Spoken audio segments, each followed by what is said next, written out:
Liza Soberano aminadong insecure sa sarili, nabully rin dati.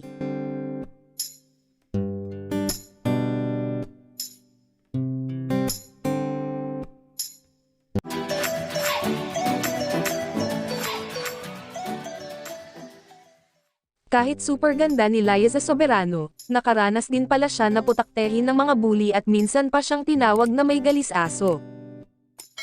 Alam naman natin na ang aktres na si Liza Soberano ang isa sa mga pinakamagandang artista. Sa katunayan nga ay ilang beses na siyang napabilang sa listahan, The 100 Most Beautiful Faces, sa buong mundo.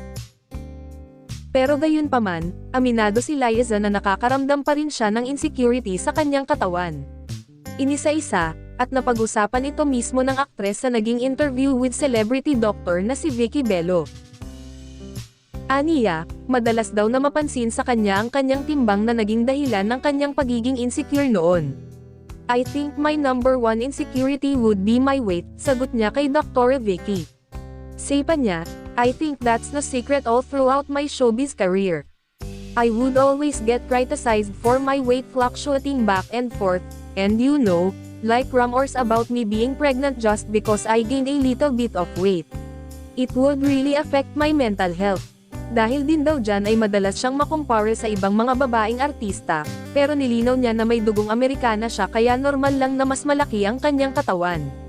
I always get compared to girls that are smaller than me, and because I'm a half Filipino, half American, I also am a little bit on the bigger side, paliwanag niya. Bukod dyan, aminado rin daw siyang insecure siya noon sa kanyang kutis kung saan may detractors pang tinawag siyang hayop o galisin. Naikwento pa nga ni Liza na nakaranas siya ng pambubuli noong siya'y bata pa dahil dito. Not my face but on my body cause I really had bad skin growing up cause I have allergic reactions to the air, change in environment because I grew up in America and I came here and all of a sudden I had all these rashes coming up my legs and stuff, sambit ng aktres. Patuloy niya, and I kind of got bullied in school for that. People would call me hayop, instead of saying hihop, it would be like hayop, cause people would say that I have galis like a dog because my skin was really bad.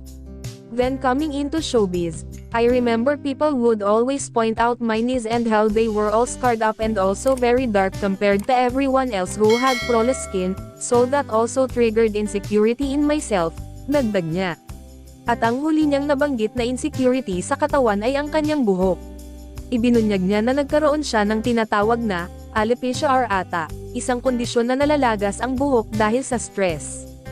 And then more recently, my hair, as I got older, my hair started thinning a bit due to I got alopecia actually around 2020 due to stress, pagbubunyag niya.